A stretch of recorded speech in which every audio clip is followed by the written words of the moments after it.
The Center for African American Poetry and Poetics, founded in 2016 by Dawn Lundy Martin and Terrence Hayes, is a creative think tank for African American and African diasporic poetries and poetics. Our mission is to highlight, promote, and share the work of Black poets and to pollinate cross-disciplinary conversation and collaboration.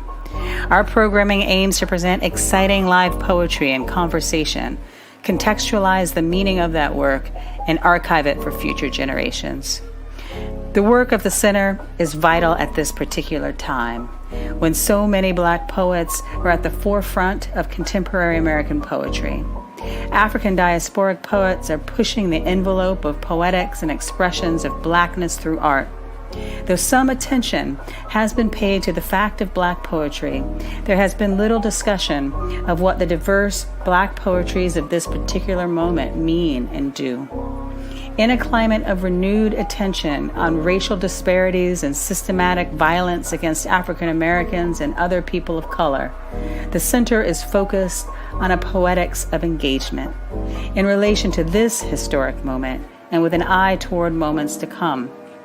Since our inception, we have hosted world-renowned poets, visual artists, architects, filmmakers, and scholars, including Claudia Rankine, Fred Moten, Thaddeus Mosley, Carrie Mae Weems, Ross Gay, Carl Phillips, John Keane, LaToya Ruby Frazier, Lorna Simpson, Arthur Jaffa, and Christina Sharp. These are just a handful of the esteemed guests who have visited CAP in various capacities over the past 3 years. There are 4 MacArthur Genius Award winners among them. Our community partners are crucial to our mission. Poets and writers are featured on campus, but they also visit our community partners in their constituencies, often leading hands-on workshops in intimate settings in historically Black neighborhoods such as the Hill District in Homewood. Through this engagement, we not only bridge the gap between the university and the community, but we elevate and expand the work that poetry can do.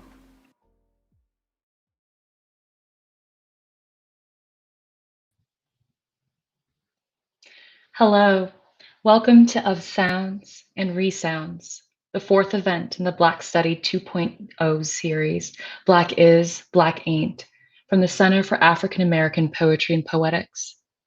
My name is Diana Khoi Nguyen, and I teach in the writing program in the University of Pittsburgh.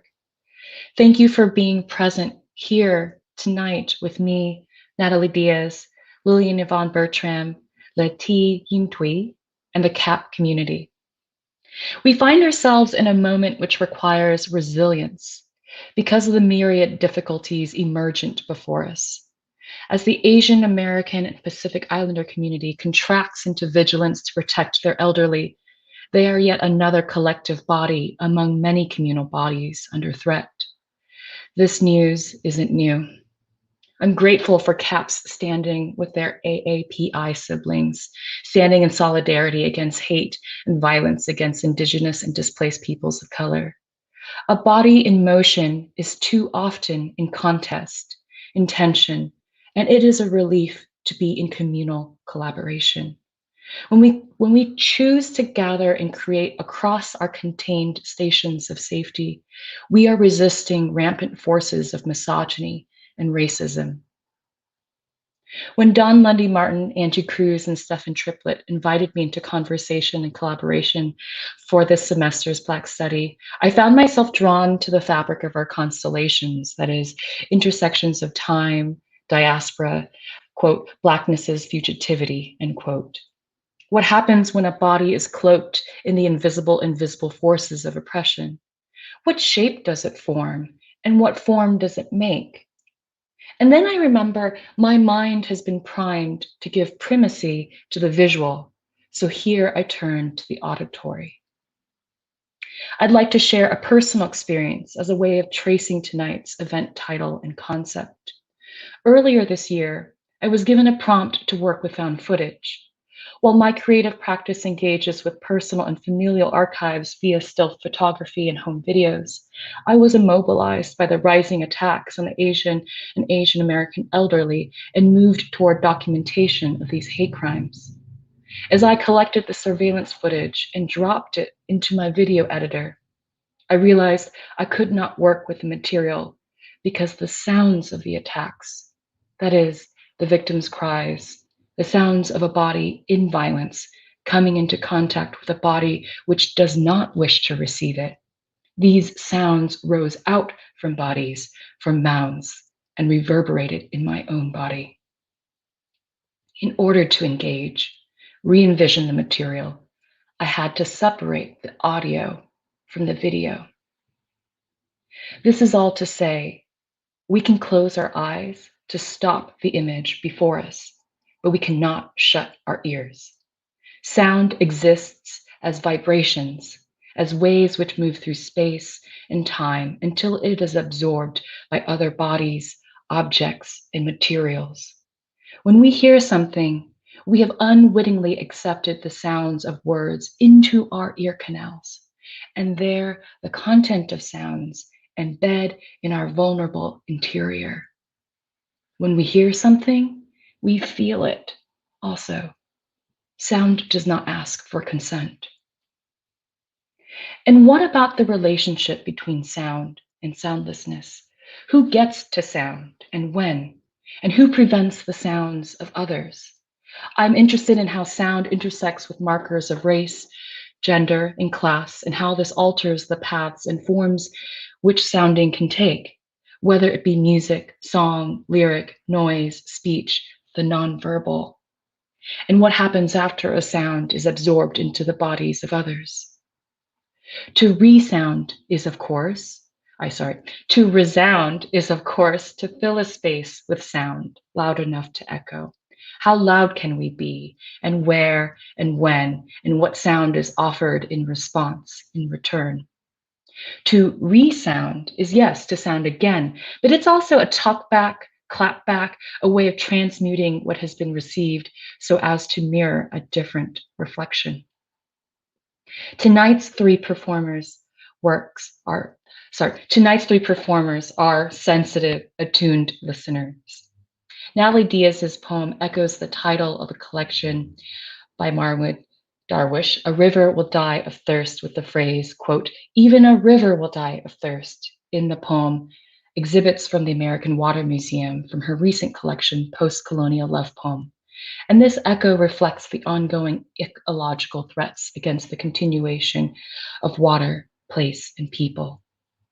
In Travesty Generator, Lillian-Yvonne transcribes parts of atrocious moments such as, I can't breathe, into a computer program, documenting the deluge of permutations which result again and again. They sound into the computational body of computer, and the computer responds with variations of familiar history. When the speaker in Thúy's novel, The Gangster We Are All Looking For, first hears a sound, only to realize that it is the sound of her father crying, Thúy writes, a dark cloud crossed the face of the moon, a sentence which echoes not only the tears which traverse the father's face, but the understanding of his sorrow entering into his daughter's experience. I'm so honored that Natalie, Lillian-Yvonne, and Thúy accepted our invitation to engage in study and thinking about sounding.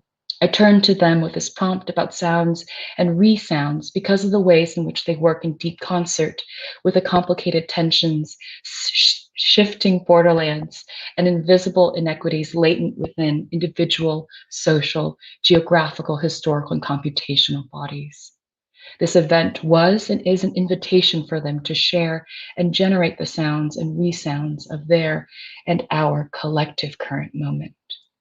In this order, Natalie, Lillian-Yvonne, and Thúy each will share their sounds and creative work with us before they reconvene with me in a dialogue. Throughout this event, if you haven't done so already, we invite you to transcribe your sounds using the Crowdcast chat to offer questions via the Q&A function, and we will turn to your questions after our dialogue. Thank you.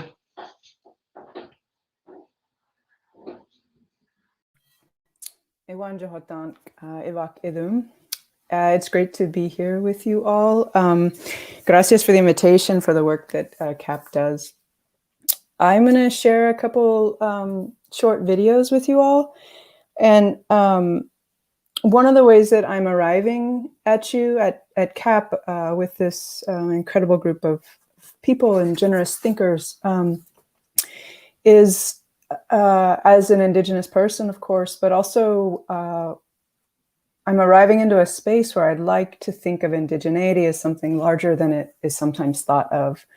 And so a few of the words, I like to start thinking of the words that I'm kind of moving through, and then a kind of foundational question that I've been thinking of as I've wondered about joining you. But I'm thinking a lot about diaspora and migration, of course, and thinking about relationships with land and water.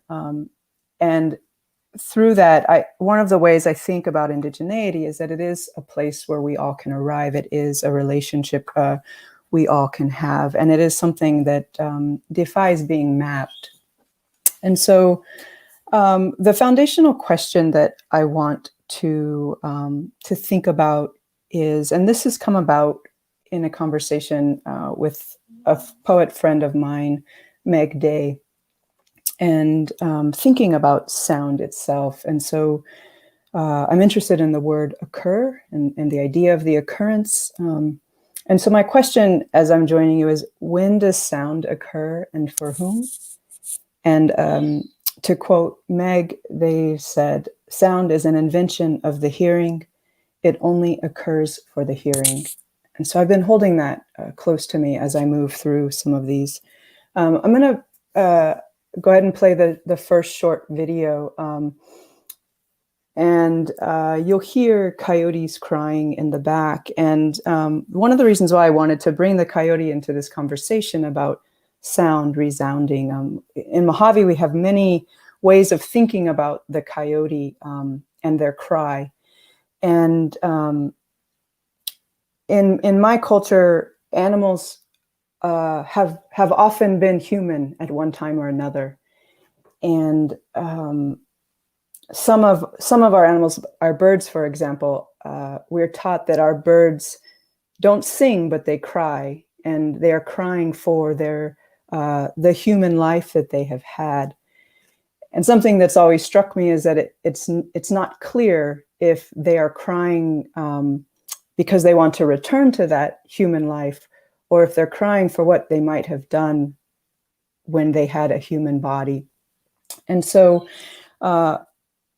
there's a term in Mojave that means you can cry for your entire life. And it's something that you do by going out into the desert. And, it's a great act of grief. And in thinking about the coyotes, and also in joining Diana, as she was thinking about the way trees speak to one another, that kind of resounding, the resounding of energy or a wave of life, which sound as wave. For us, the coyotes are essential to our mesquite tree. So the mesquite tree is one of the most important parts of our life out here. It's with us when we were born, making cradles, and it's with us when we die. So in our funeral pyre wood. And so the coyotes are essential to eating the mesquite beans and scatting it out so that the mesquite trees can grow. And so I hear the coyotes in the dunes every evening, so I have recorded them. So I just want to play that first as an opening.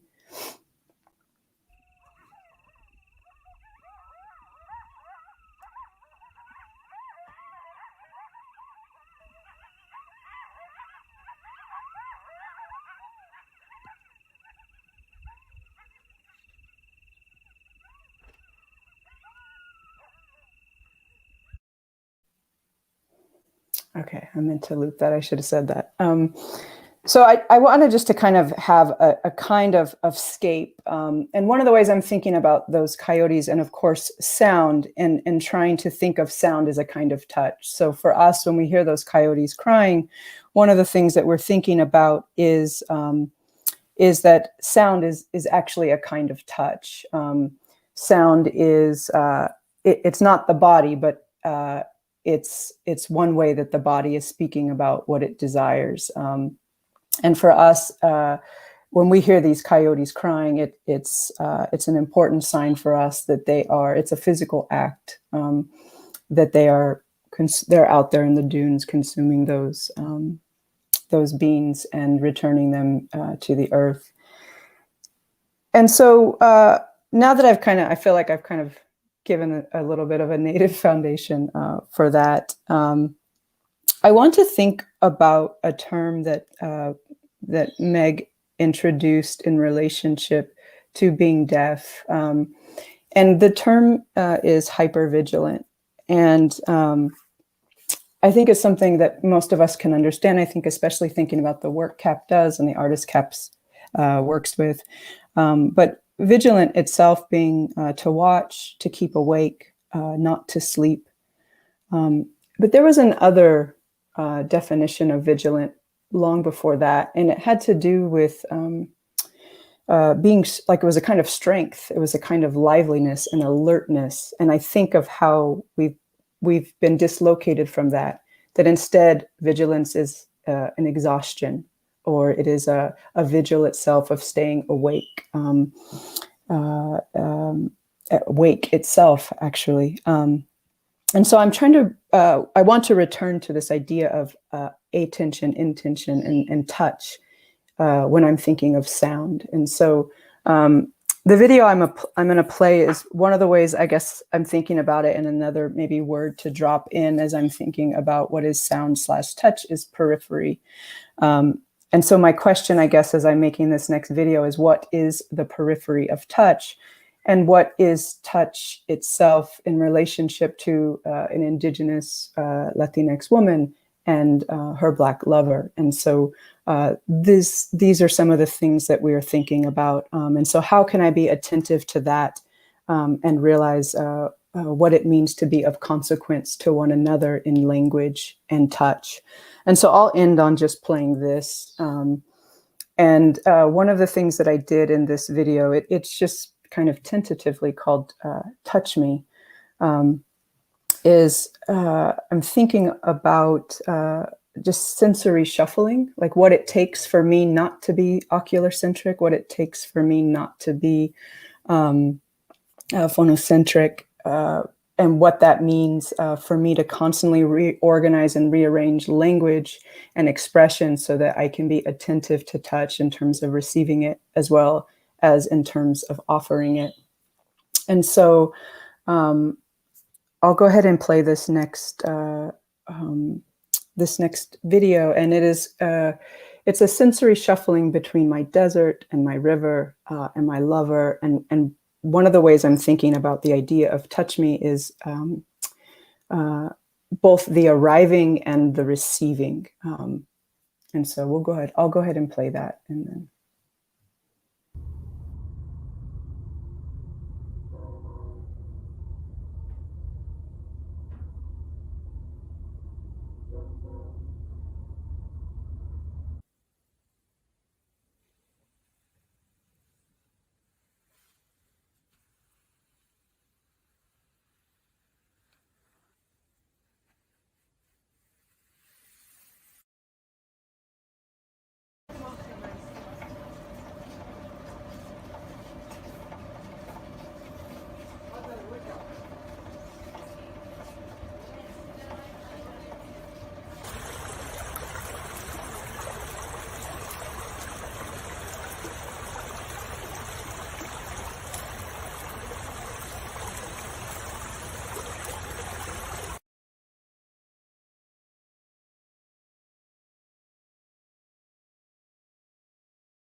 Hi, it's such a pleasure to be here. And it's an honor, actually, this amazing panel. The first thing that I'm going to show you is a video of sounds of Gwendolyn Brooks programmed on a soundboard. You'll recognize the poem. It's very much playing with the we of We Real Cool. And after that, I'll move directly into reading from sort of like an infinite generated poem that also echoes Brooks and uses some of her language. So, but first there's the video.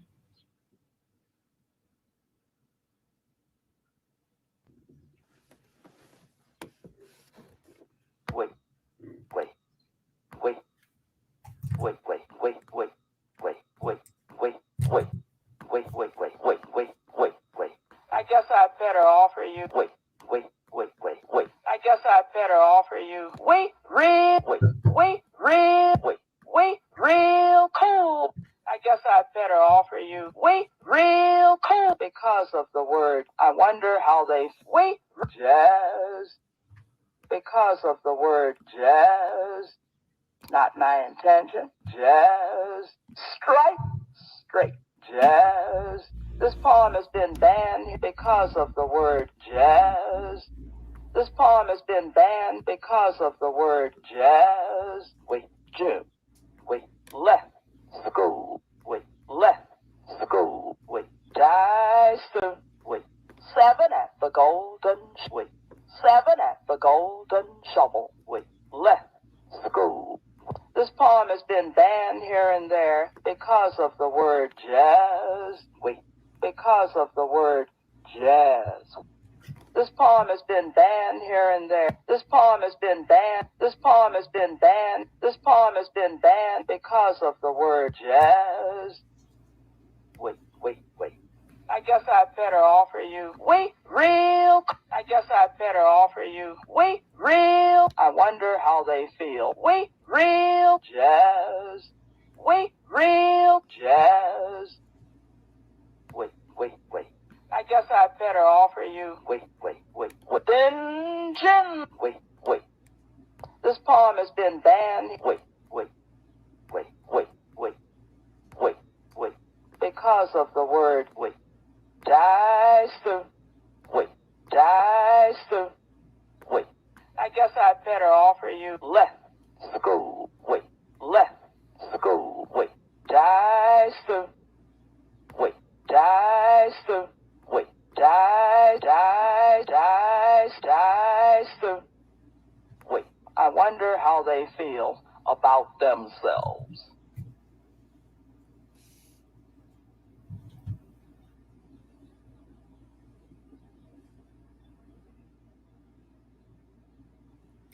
A nation of sloppy amalgamations in a jar, striking matches against any means necessary to refuse erasure by algorithm. A nation of the targeted in a string-drawn bag, striking matches against any means necessary to refuse erasure by algorithm. A nation of specific chains on ships, digging up any means necessary to refuse erasure by algorithm. A nation of old dispossessions in the rough season, unearthing any means necessary to refuse erasure by algorithm. A nation of decolonization in a string-drawn bag, conjuring any means necessary to refuse erasure by algorithm. A nation of borderlands in the warp land, digging up any means necessary to refuse erasure by algorithm. A nation of border burners in a jar, summoning any means necessary to refuse erasure by algorithm. A nation of broken glass in the warp land, conjuring any means necessary to refuse erasure by algorithm. A nation of parolees on ships crossing an ocean, striking matches against any means necessary to refuse erasure by algorithm. A nation of border burners in a pearl, unearthing any means necessary to refuse erasure by algorithm. A nation of old dispossessions in the warp land, unearthing any means necessary to refuse erasure by algorithm, a nation of sloppy amalgamations in a pearl, summoning any means necessary to refuse erasure by algorithm, a nation of broken glass on ships, conjuring any means necessary to refuse erasure by algorithm, a nation of no nations, in the reap of the whirlwind, digging up any means necessary to refuse erasure by algorithm. A nation of Medgar Evers in the rough season, conjuring any means necessary to refuse erasure by algorithm. A nation of furnace black in a pearl, digging up any means necessary to refuse erasure by algorithm. A nation of regulated fray in the ship's hold, unearthing any means necessary to refuse erasure by algorithm. A nation of specific chains in a string-drawn bag, conjuring any means necessary to refuse erasure by algorithm. A nation of the nationless in the ship's hold, conjuring any means necessary to refuse erasure by algorithm. A nation of broken glass, rioting, striking matches against any means necessary to refuse erasure by algorithm.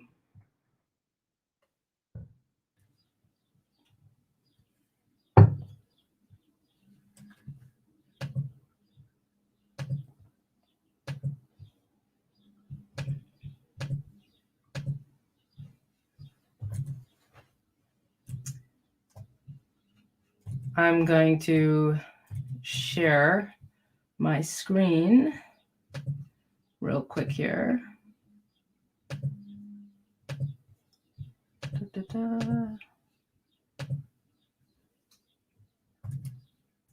Okay. I'm going to read some excerpts from the poem Coming of Age Stories, which is a computational poem from Travesty Generator. And I'm just going to read a few excerpts from it. And this poem is formed, and it echoes the wisdom Black mothers pass on to their children. Some of you perhaps will recognize some of these things. So excerpts from Coming of Age Stories. 0. Lord, we were black and poor, so you know what they called us. Always have some mad money on you in case a man leaves you somewhere, in case a man pushes you out his car at an intersection in the middle of a suburb with no street signs and no cab stands, a suburb where all the houses are dark with sameness. Always wear clean underwear. If you need help, find a church.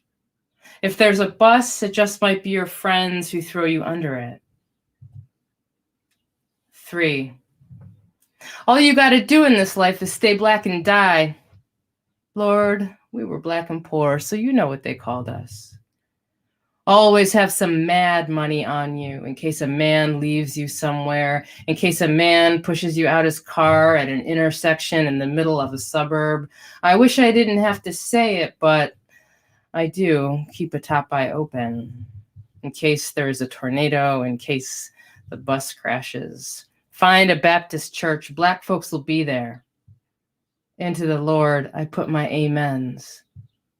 If there's a bus, it just might be your friends who throw you under it. 6. All you got to do in this life is stay black. When I was your age, the boys we liked went to Vietnam and died there. At an intersection in the middle of a suburb with no street signs and no cab stands. Always wear clean underwear. In case there's a tornado, you'll get called probably by a friend. Just wait. In case the bus crashes, find a Baptist church. Black folks will be there. Into the Lord, I put my amens. Of course I told your brother not to look too long at white women. 9. All you got to do in this country is stay black and die. Lord, we were black and poor, so you know what they called us. Been that way since Hector was a puppy. At an intersection, I wish I didn't have to say it, but I do. Keep a top eye open. Always wear clean underwear in case there's a tornado. I'm just telling you what my mama told me to keep us safe. You'll get called probably by a friend. Just wait in case the bus crashes. And if you need help, find a church. Keep one eye open on your so-called friends.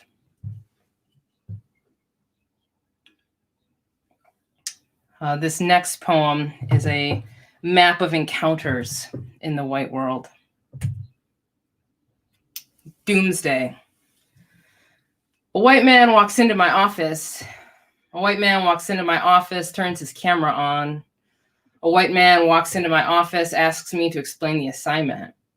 A white man walks into my office, doesn't like doing paperwork, but needs a job, unzips his fly, asks for help with his resume.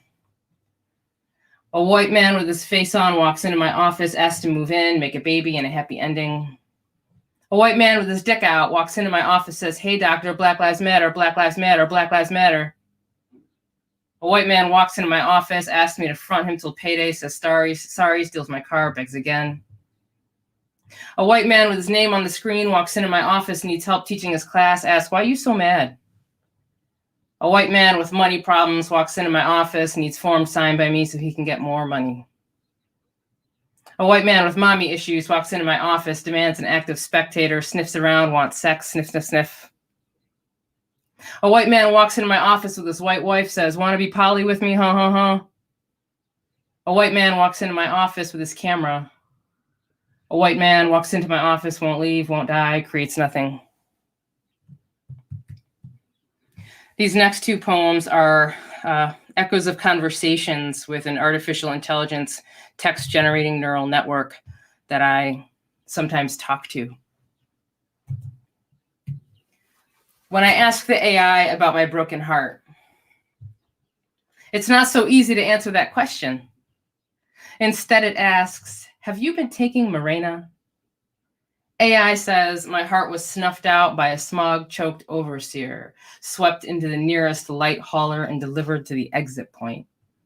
Yes, AI says, the process is a bad business, a bad business.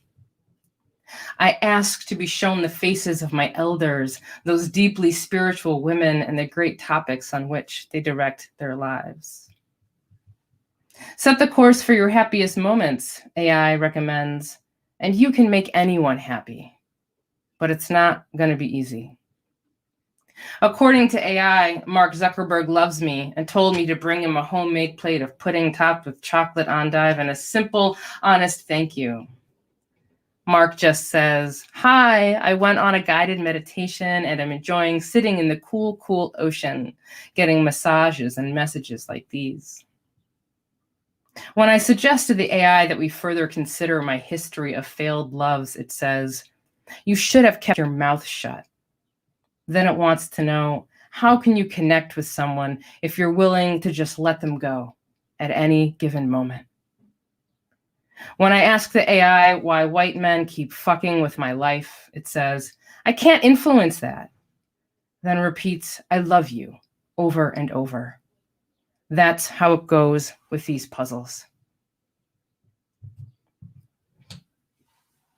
When I ask the AI what is at the edge of the universe, it says, "First, let's look at entropy. The edge of the universe is like the moon of this world." I ask the AI about the next world to appear, and AI says, "Let's look at entropy." So I ask the AI about its ability to see into the past world, into civil rights and buses that crossed the line. AI reminds me that the past world didn't become this world, where there isn't police reform or rights or a single candidate who can list all the names mothers sing at night.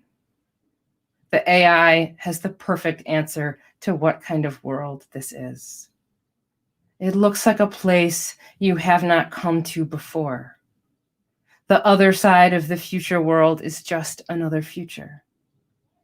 I ask the AI what future lies ahead, and AI says, the first future is a black hole full of zombies, the second has a bunch of crazy weird creatures, and the sixth is all aliens. Nothing is yet known about the third and the fourth. To every question, AI gives me a list of impossible goals.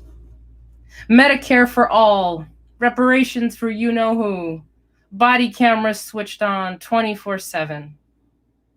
Of course, the AI knows which players are disadvantaged, whose records deserve expungement, and whose votes are legal. No problem, AI tells me, no problem. AI is not motivated to lie. But dying is a specific outcome of the world's game. I asked the AI what a black solution would be. One that does not kill the player. Thank you.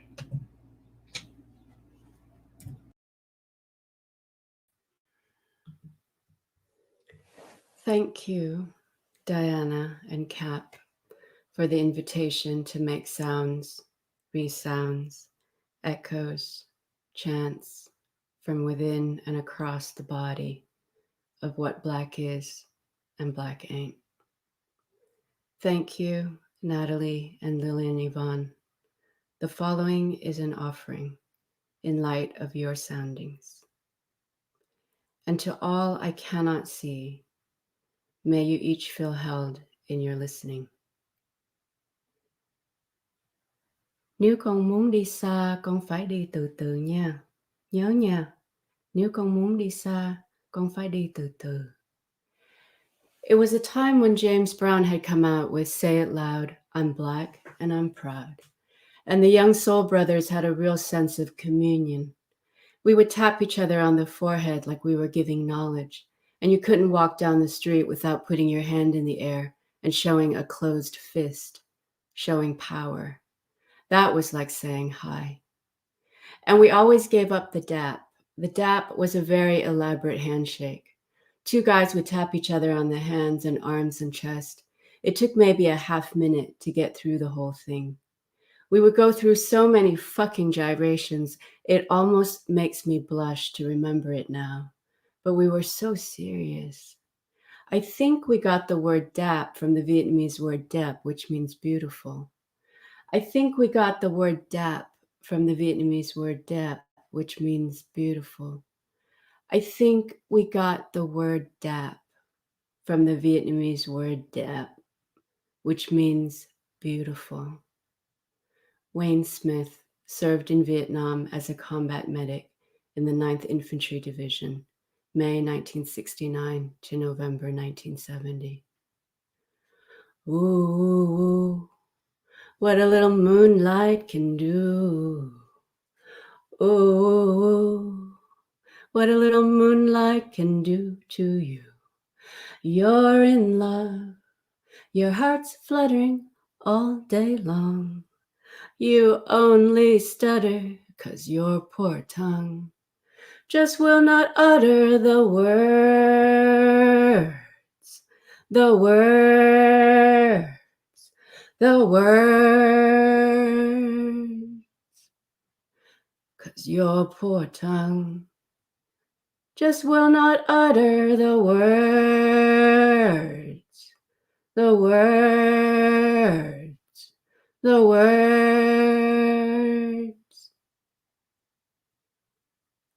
Mama, boy. Mama, boy. Mama,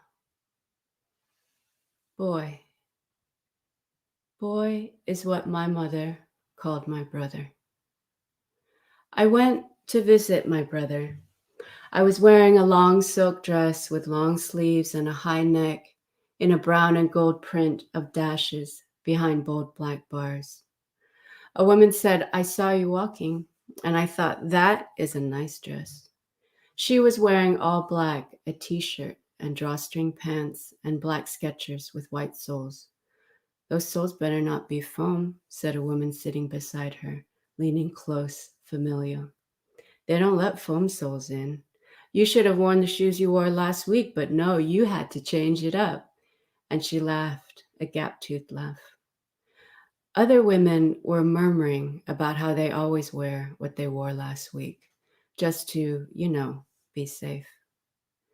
Slowly, if we are lucky, after multiple trips to the parking lot, after changing our clothes and turning round and round in front of the guards, some of whom are men who look too long and too longingly, after passing through the metal detector without setting anything or anyone off, after smoothing our hair and straightening our clothes, and in every way possible putting ourselves back together again, we clutch our visiting papers and Ziploc bags full of small bills and gold coins and ride the golf carts out toward the visiting room. Always the stops and starts, standing on bare walkways between fences ringed with barbed wire. The awareness of space, concrete, the glare of sunlight, blocks of buildings, a watchtower, within which you can see one figure. Otherwise, there are no people, as if you had stumbled into an utterly abandoned place. A guard appears to lead you to another walkway. Gates are unlocked, swung open, then closed behind you. You are aware of moving through space, of doing a strange little dance, of stepping and standing, of waiting and watching, of not misbehaving, and the agony of not agreeing to any part of this. A feeling of weightlessness surrounds your heart, which is clenched like a fist. The heavy doors open. Soon your brother will arrive. Remember, the point is to have a good visit. That's what the bus driver said. Use your gold coins to have some pictures taken, maybe in front of the fairy tale mural that shows the only tree you will see in this entire place, the only tree, the only river. Stand before that painted body of water and imagine each of you stepping into it, the children leaping in, the couples kissing and falling in, the men in wheelchairs rolling in, the mother and son walking laps around the visiting room, she with her hands in her pockets, he with his hands behind his back, both walking faster and faster to the edge of the river, and together, finally running in. Ooh, ooh, ooh, ooh, ooh, ooh, ooh, ooh, ooh, ooh, ooh, ooh. August in Mississippi.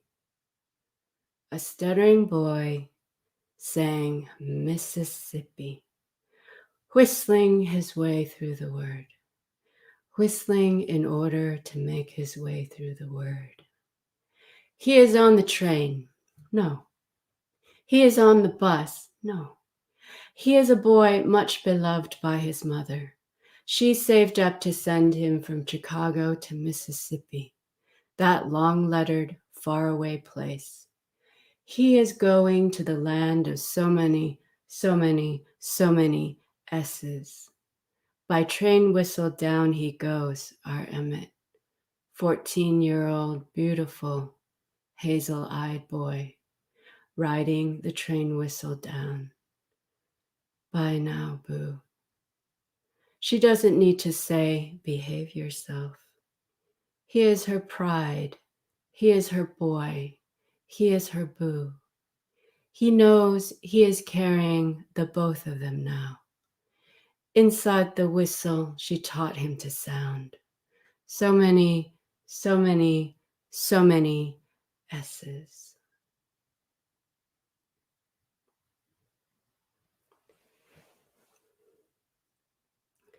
He felt the full weight of his body press into the cold ground.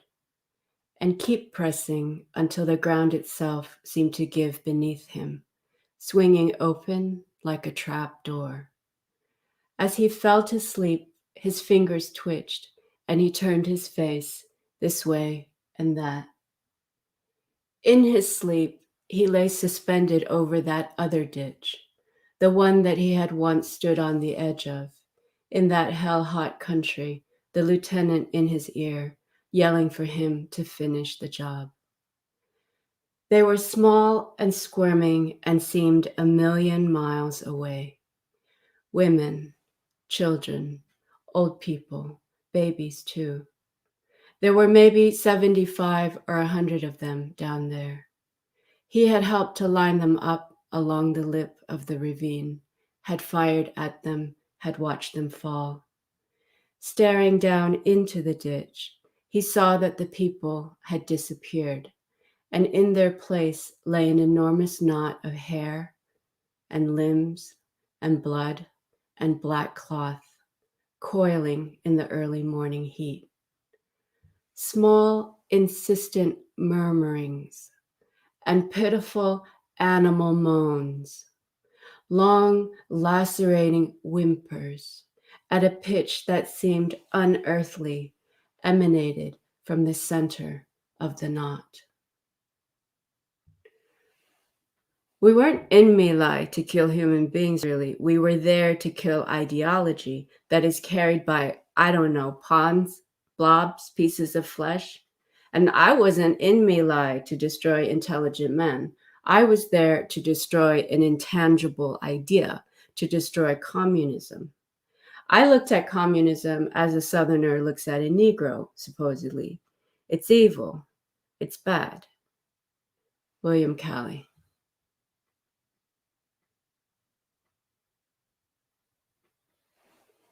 It's the tang of an idea, the tell. Supposedly, we were not there. We pieces of flesh, we pawns of the real. We looked in and out of My Lai.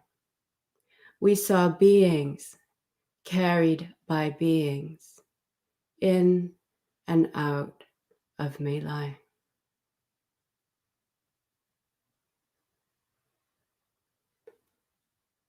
Massacre, wholesale slaughter.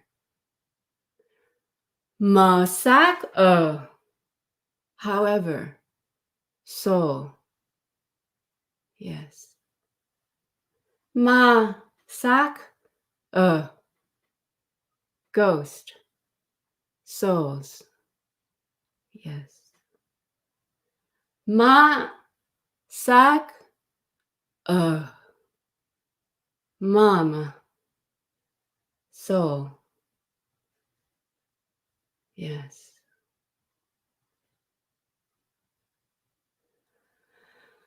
Yamoto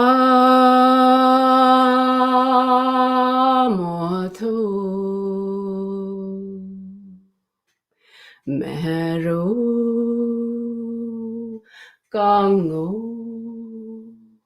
Nindi Gang Toi Ngudi Gang Gang La Gang Ai Gang Ai Gang Ai Gang Ai Đi Gang Yamoto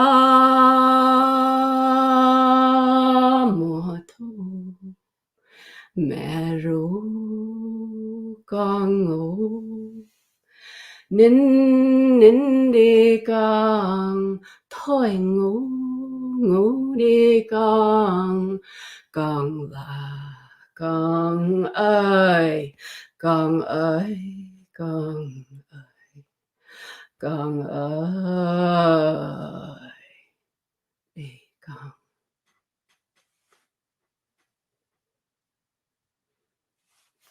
Thank you.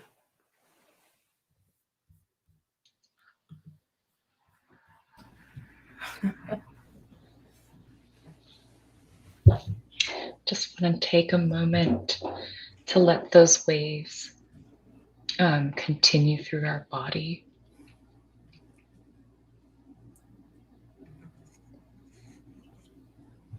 Thank you so much, Thúy, Lillian-Yvonne, and Natalie. My body is brim with your work and your sounds and the ways in which so much of your places, and also thinking about history, personal and familial, are just kind of swarming all around us. I don't even know how to transition to questions. I'm just kind of processing what I have felt and what I have heard. One main thing that kind of arose to me is really kind of two words, thinking about repetition and memory. There's a way in which repetition occurs, of course, in the work and the sounds that you shared here tonight, but not as anaphora necessarily, right? It's permutations, it's tumbling. I thought of it as something like, and perhaps maybe prompted by the images of water in Natalie's work, the ebb tide flow. I think I'm in Pittsburgh now, and I had never seen a Great Lake, so I drove up to Lake Erie just to see it. And I took my dogs down, and they were just kind of running along with the driftwood, and there was a dead fish. I could see there was a dead fish, a pretty large one, and it kept coming closer and going away, and it would move. And I think of repetition as that kind of fish, right? Coming closer, but moving away. There's a way in which we anticipate its arrival or dread its departure, or depending on what that fish stands for, right? And I saw that happening in the sound work, in the video work. And also how I imagine the cycles of the coyote cries too, because each of those parts of the pitch. Sorry, that's not yet a question. That's just like an observation and an image. But I'm curious too, because memory is fractal, right? We don't get the whole container of the memory, and we cannot always trust what comes to our minds in the memory too. So I'm curious to hear if you're willing to share maybe your relationship to memory, to composing and use of this kind of repetition and the ebb tide flow, and fragments. I hope those words kind of conjure up something in you. I'm not too articulate, I'm afraid. And this is meant to be organic, so I guess whoever wants to pick it up.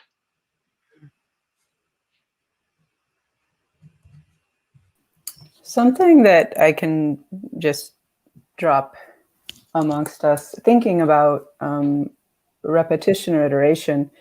Like all of our songs, people would hear them for the first time if they hadn't heard them, and they would think this is repeated. But for us, it's actually a new iteration each time. And I'm thinking about the power of dissemination in relationship to repetition, and how dangerous dissemination is to the state, for example. And like the coyote, for me to invoke the coyote again, is we have a lot of ways to talk about the coyote. Like, for example, we say, like, it sounds like there are a lot of coyotes, but there's really just one, and he's moving really quickly, running around and crying at each spot, Or we say, sounds like there are a lot of coyotes, but there's really just one, and he's crying from every orifice of his body. And I think one of the ways that I experience that is the necessity of excess, like the necessity of, resound, verb in relationship to touch again, like thinking of heat.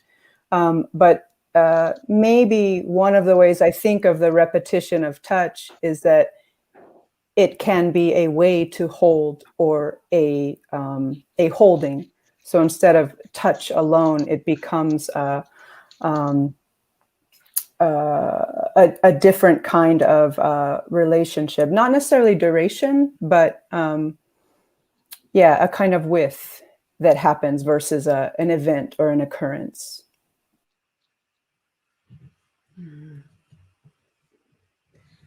I'll chime in because repetition is so, or iteration is so central to the computational work that I do, in that it involves like the literal iterating of an algorithm over text, which is again sort of like the base, the foundation of what a lot of my computational work does. But it's also iterating over memory throughout time in a durational way, right? That's not, I mean, repetition and emphasis and memory aren't temporally bound.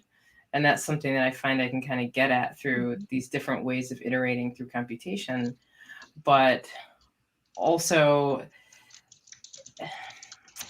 I mean, I'm interested in the idea of like the iteration as a, and repetition as a way of holding alongside it as emphasis, but also I think for some of the work that I'm engaging in and the authors that I'm engaging with, repetition and iteration as a form of testimony and testifying, for which there is no end, right? There's no end to testifying to oneself and one's experiences, especially when we're talking about questions of Black life and Black death, which the same, we're right back where we were how many weeks ago it feels like, or how many months ago, or how many years ago, right?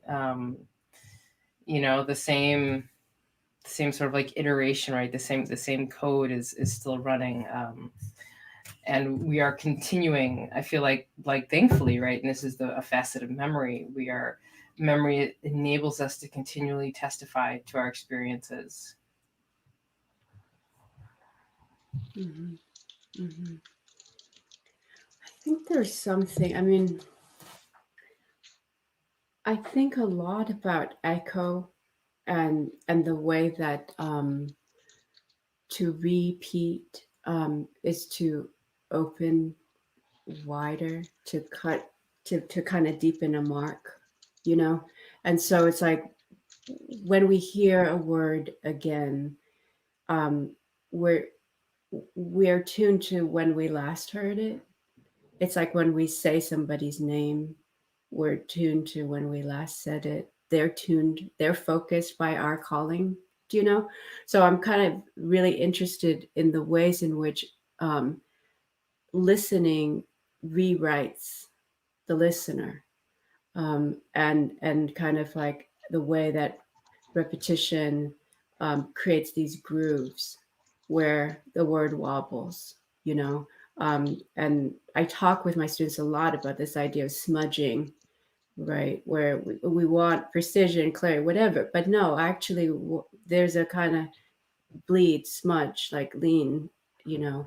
And that's presence. That's the body. That's the presence of creatureliness that doesn't comport, doesn't lie still, you know, and calls and is called. And something in that exchange, which we say is, you know, repetition, has like the potential to kind of undo all that we knew. Like it can deepen or it can actually undo. Like I feel like, you know, to feel again, to see again, to touch again in order to know again. And in that knowing, possibly to recognize that one really didn't know, you know. So yeah, that's what It makes me think of the importance of origins as well. I mean, I tend to always return, like the dislocation that we've all had from return, you know, thinking about what is Blackness in the United States, for example, and where does the return happen? You know, what is disallowed of that? And that repetition in some ways, it allows origin, like unconditional origin, perpetual origin, always becoming origin. And I think there's also something about it, and I'm thinking, like Lillian, I'm thinking just about the colors, that watching your fingers touch that, you know, hearing all of this sensualities. I'm thinking a lot that one of the reasons why the fragment is important to me is that you can be whole in the fragment. And again, that's something that we tend to think that if we use fragment, it's because we're not whole. It's because that's not a full experience. But that's just, again, like kind of relating it back to migration and things, the idea of a form.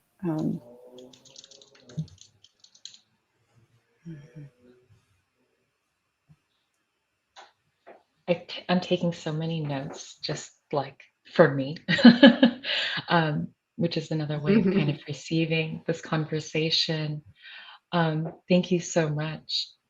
Thúy, you brought up smudge, and I'm still holding what Natalie has just said about being whole in the fragment. You can also, I think, be whole in the smudge, in that blur too. I think of it as a kind of muddying. And I also think of, there's that blur, muddied space between language and sound, right? And there's a kind of, I think you said, the presence of creatureliness. And I guess this is a musing, which again will transition to a question. I'm curious, right, your relationship to that between space, between language and sound in your practice. And Natalie, I mean, the work that you shared is, it doesn't have verbal language, right? But there is a kind of the language of the image when it's joined with like the shadow, if it's audio, or the audio joined with the shadow of the visual, or when it's rearranged and shuffled. I think you also mentioned a kind of sensory shuffling. And also in Lillian-Yvonne's work, I was thinking of the texts that are like just in a pile, right? They're kind of gathered like a bundle of sticks at the bottom of the page, and how they are able to be read and also not read, but we take them as a whole, and we understand them from what we hear, right? Lillian-Yvonne's voice off screen. Anyway, so I'm just thinking about what is your relationship, right, to what cannot be read, what can be read, to language and sound and the languagelessness. How do you compose or work, transmute with that?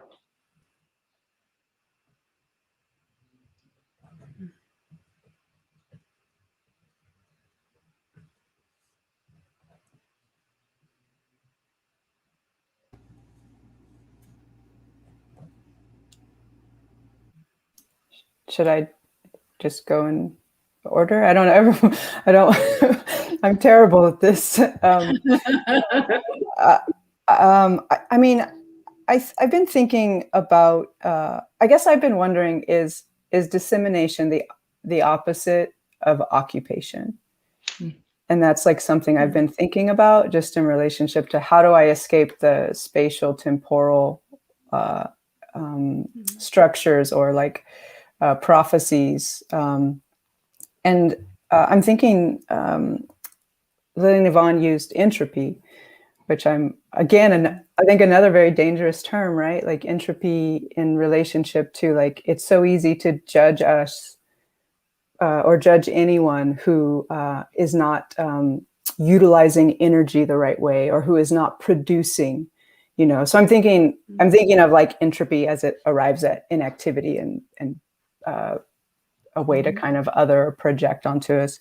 But I'm thinking, Diana, the space you're mentioning, I'm wondering if it's in that dissemination of the energy, right? Because I'm also thinking, Lillian-Yvonne used so many words that I just like thinking of the warp as well, you know, like, so the warp and the weft, like the warp going this way, the weft moving this way, but how much tension the warp has to bear, like so much tension the warp bears of the weft, and the weft yet is the one writing the narrative, the picture, the image. Yeah. So I think there's something really generous to think about in that constellation of that, maybe that dissemination, maybe that that not being vigilant is the space of creation. Although I think before this conversation, I would think tension is where creativity happens. But Mhm. I'm still stuck in being whole in the fragment. I'm still trying to catch up, but it makes me maybe this is sort of related to, let me tie this to warp and detention, and dissemination and occupation, but it makes me think of not like having to be whole, but in a way to live a wholeness through a fragment, when the fragment is at once all that is offered to you, but also that which you reclaim for yourself, and that being an integral facet of the understanding of Black life in the diaspora as it emerges from, what we call, a middle passage epistemology. And this idea too of origins, right? Unconditional origin, or repetition that allows for an origin, when an origin is something that has been stripped from you, that you are not supposed to have, because to have it would empower you in a way that is a threat to colonialism.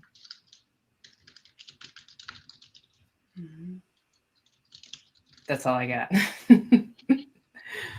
That's where my mind is at with that. I'm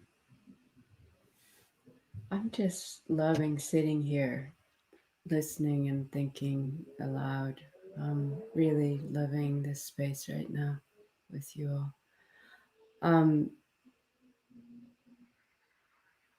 all. I guess when I think of fragments, I think like, the cut, put it in your mouth, taste it. What everything has an offering, everything. And so, and I don't know that everything is making its way toward wholeness as such. I kind of feel a little, like I think entropy is a kind of resistance, right? Where you just sit and you don't budge because, like, what the fuck again?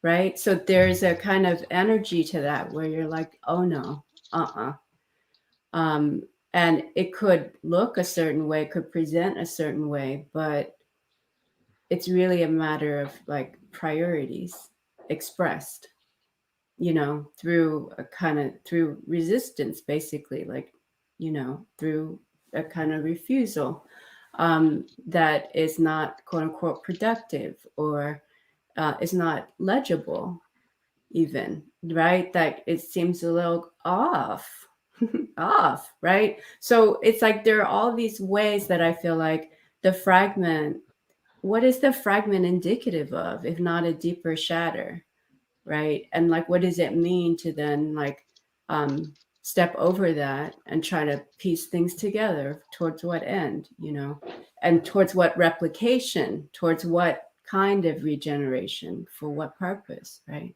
So we have so much to learn from, like, what we consider,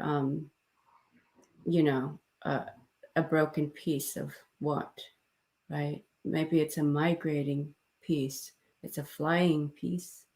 It has somewhere to go, and it will lodge somewhere in someone or some place or some creature, So I just think like these are, it's part of the pulse of everything, and things don't comport. I guess I keep going back to that. Things don't comport. Things aren't compliant, and it's in their unruliness that they like breathe a different way, insist on a different breath, improvise a way of breathing. Yeah. I love that, like breathing as improvisation, and what does that mean of intentionality? Because again, I think there's something about repetition and duration that I'm trying to figure out in my own life and language and work. But, that's That's a very generous, gracias for saying that in that way, because I feel like it's a place I have yet to arrive at, but I enjoy thinking about. There's a way too in which we are always breathing, but not always aware of it.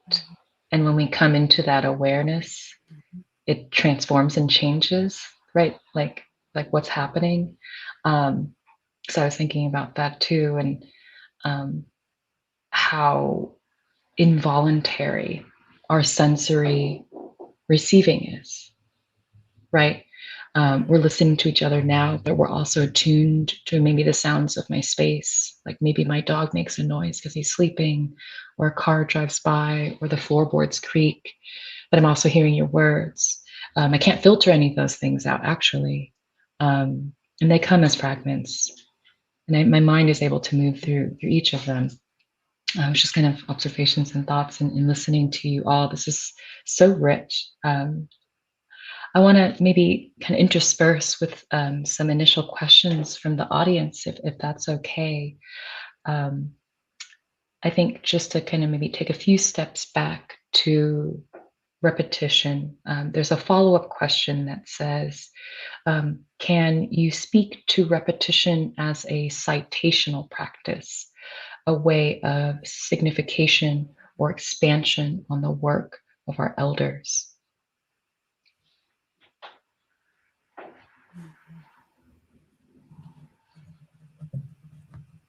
I'll take that up, just because that's something that is, I think, immediately apparent in a lot of the work that I do, especially just the pieces that I shared, right, that are very much citing Gwendolyn Brooks in this digital way. And I guess my initial thoughts on it are that it is a citational practice, and it is deliberate, right? It's a deliberate intertextual, durational, atemporal engagement with the work of our elders, without whom I would not be here today, right? And so, what I'm thinking, and I do a lot of work with the corpus of Gwendolyn Brooks, so I do a lot of thinking through her work and through her language and through her lexicon. In the ways in which her community engagement and her political engagements were made apparent through her lexicon. And, something that just speaking to this soundboard in particular, something that working with her sound in that way, and working with computation, because I did just like a little analysis of, We Real Cool, how much the first person plural is important to that poem, the we that's being spoken. And that we, she says, it's intended to be read quietly, right? But when you separate out all those we's and listen to it, they really are, they're so quiet. And there's gonna be 7 different we's, and they're all like, wait, right? So a way to cite and bring that out and to bring it forward, right? I'm always sort of thinking about if it's, if it's possible to expand or bring forward this work into this digital dimension, right? To make a space for it there, to make a space for it in this kind of infinite iteration. Generated poems, especially something that lives on the web like New Sermon on the Warpland, is infinite. And it makes me think too, and the text of that poem specifically, some of it is drawn from Gwendolyn Brooks. You see words that you recognize, like warpland, or hollering down, which is a verb phrase, right, from one of her poems. And that is, of course, obviously an intentional citational practice, but it is infinite, and it makes me think of the repetition as, the arrival that you expect, but also dread, right? And in some ways, that when I engage with that work, I never know what's coming, even though I'm responsible for it in some ways. I'm responsible for creating it, but I do never know what's coming. Always anticipating and never knowing, but also knowing that what's coming is a necessary resistance, right? Which I find is very much at the core, right, at a lot of Gwendolyn Brooks's work and the work of other Black writers. Lillian-Yvonne, I also saw that in the poem with permutations with the advice of the mother to a child. There's a way in which I'm like dreading the dread anticipation, right, of that kind of moment that feels so atrocious to me to receive, but knowing inevitably it's going to arrive, but not necessarily always knowing when. And that for me, like, really mirrored being alive. Right. Or how, like, in what moment, in what moment, like, you could in a moment of happiness receive the information about how to be safe, right? Which alters alters that moment of happiness or pleasure, right? You know it's coming, and it's never. It might come in a way that it is very unexpected. Mm-hmm.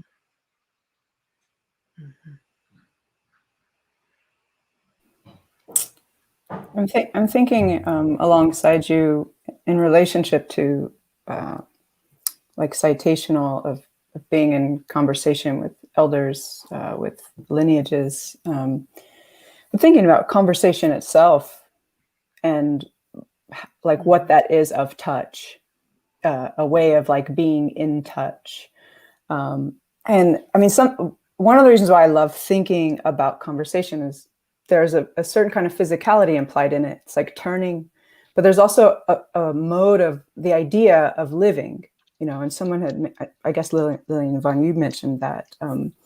But I think that's something to imagine of our ancestors, is that I am dwelling among them now, or that their work has, and I mean, Lillian-Yvonne, like what you just read, like, and played and touched for us, and like, there's something about like the house that they have built for you to be in, to live in, to nurture yourself in, to protect yourself in, like you were saying about being safe, you know, and like, I think there's something about, I'm thinking about vibration now as a way to physicalize sound, but that there's a passing through, and sometimes it feels as if we're just the ones passing through them, but what a luck that they are passing through us. Like, you know, their work penetrates our bodies, and then these things come out. In Mojave, one of our words for echo, because Thúy, you were talking about echo. We have so many words for echo, which I'm just have come to in the last few months. But one of our words for echo, kenekenum, it's as if you touched each spot, as if that sound touched each spot. It's like a very physical, imagistic touch of where it landed in like a canyon, for example. So it's a word you would use in a big space of touch, or maybe a mini touch kind of space.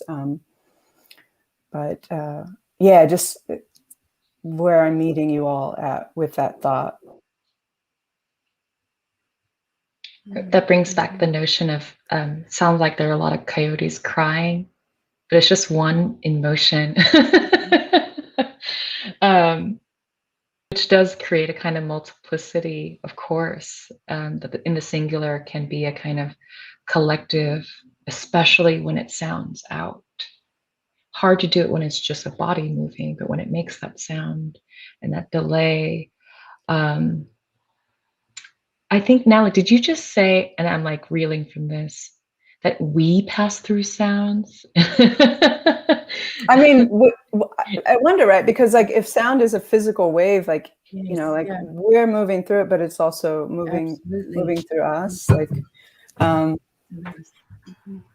mean, thinking of Thúy, when you're saying like my body is different, like I'm not the same person I was before you sang to us, you know, like it's just and I'm not even in a physical, I don't know where the sound hit me from, you know, I'm here with my own body. So that makes me think of electricity, since I work I think so much about how I apply electricity to text as part of my creative practice, and electricity and vibrations and sounds and those waves that, right, and particles. So I'm thinking about being penetrated by and moving through, and we're just passing through, right? All of that makes a lot of sense to me when I think about, you know, for me, that the experience of computation is actually very intimate, and it is very electrified, and it is very much about an attempt to have a conversation, an ancestral conversation through electricity, through time, right, through these technologies. So that just really resonates with me. I'm thinking right now about that scene in Baldwin Sonny's Blues where it's after church and the elders are speaking about how they're telling stories about the South, how they came to Harlem, and the children are listening. They're not speaking, they're just listening, and it's getting darker and darker and darker, and no one moves to turn a light on. And so there's something about, just kind of absorbing the presence of all those people and places through what is being uttered in the room as it's getting darker. And it's like no one moving to turn a light on is making more room, you know, for more to arrive. Yeah. And some of that more is the self. Everyone listening is also arriving again through the listening, you know? So it's like, I've always felt that, like,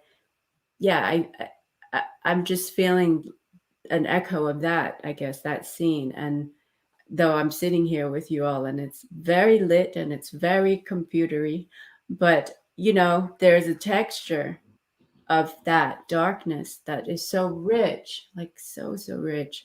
And those silences, you know, that that are positive silences, positive generative pauses, and breaths and recollects. So like I'm just thinking too, earlier Natalie had talked about this idea of being relaxed and alert, you know, which is also Audre Lorde's notion of the erotic, right? It's just like, I'm here, I'm open, I'm responding, I'm receiving, with every part of me. And you know,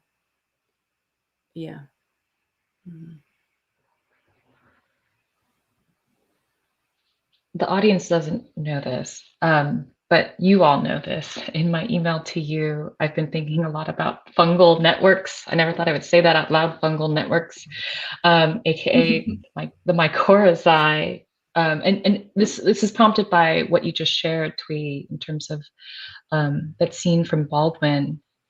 The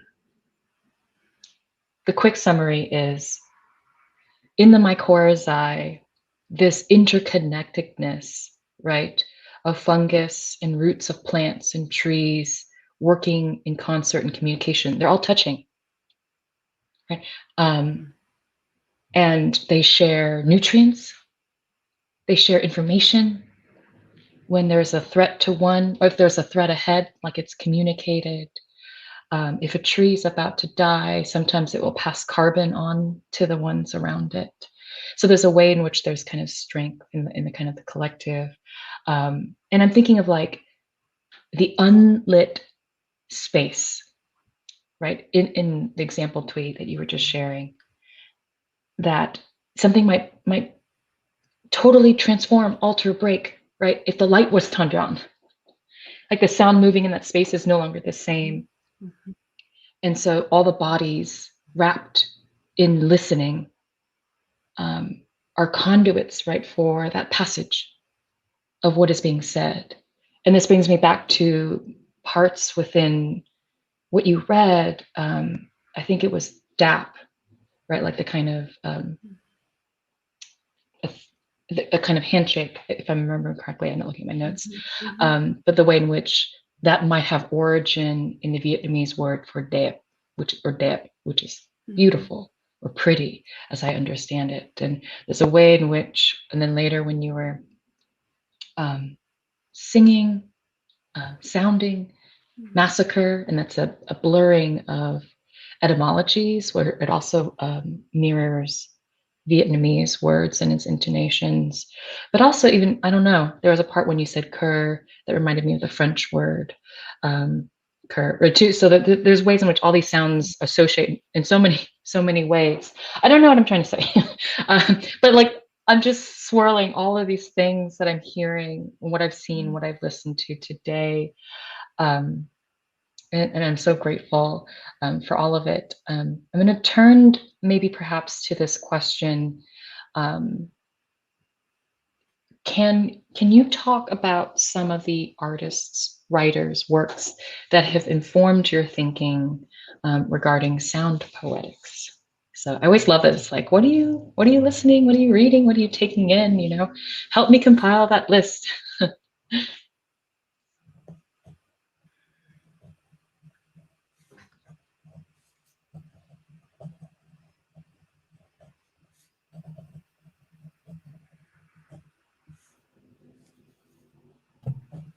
For me, I mean, Doug Kearney. Doug Kearney, are you out there in the audience? Doug Kearney, Duriel Harris. Huge influences on me for the past, I don't know, 15 years. Duriel and Doug, Evie Shockley also. But Duriel and Doug immediately come to mind. Harriet Mullen, too. Yeah, those are the giants in my mind.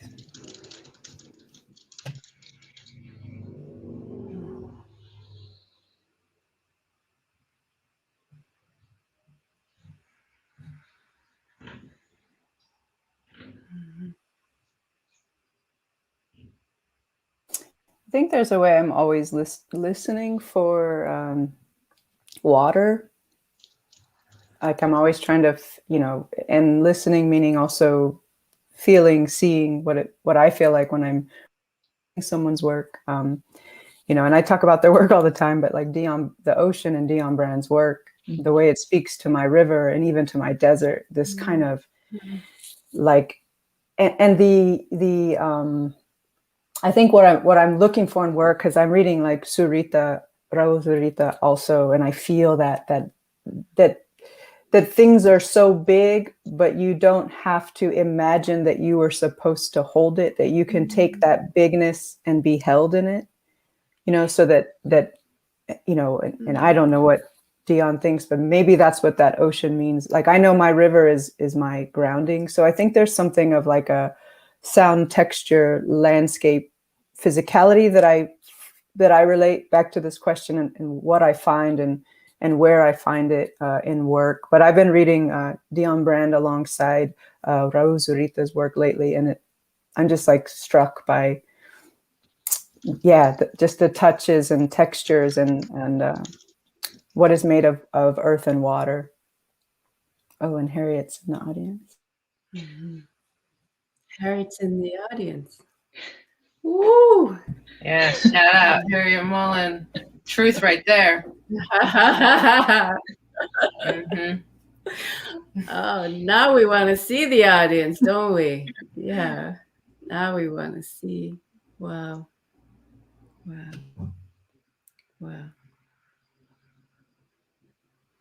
Natalie, I love that you brought in like not a book per se. I mean, you brought in Zurita, but also just like listening to the environment, the land, and then bringing in textures that you can listen to textures too, because it's communicating. Like, space moves or wind moves through it, so of course sound moves through it.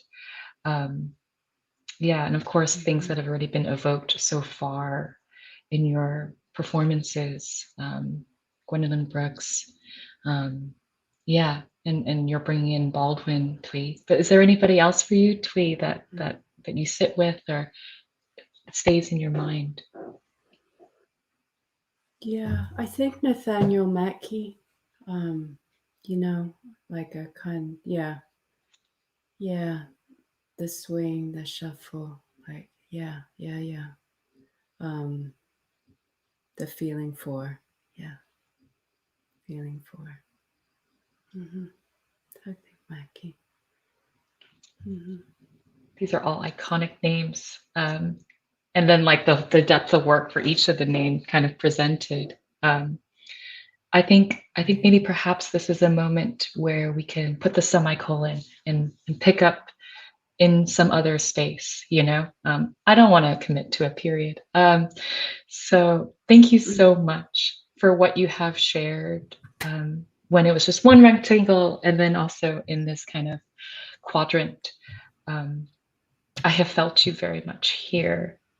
Of course, I have been touched, and I will carry what I have witnessed throughout my days as I move forward into the evening and beyond. Yeah, thank you so much. Thank you. Thank you, Thúy, Natalie, Diana. Thank you. Yeah, gracias. Wishing you all good dreams. Yes. Yes. Yep. Be well. And thank you everybody else for tuning in tonight. Goodbye.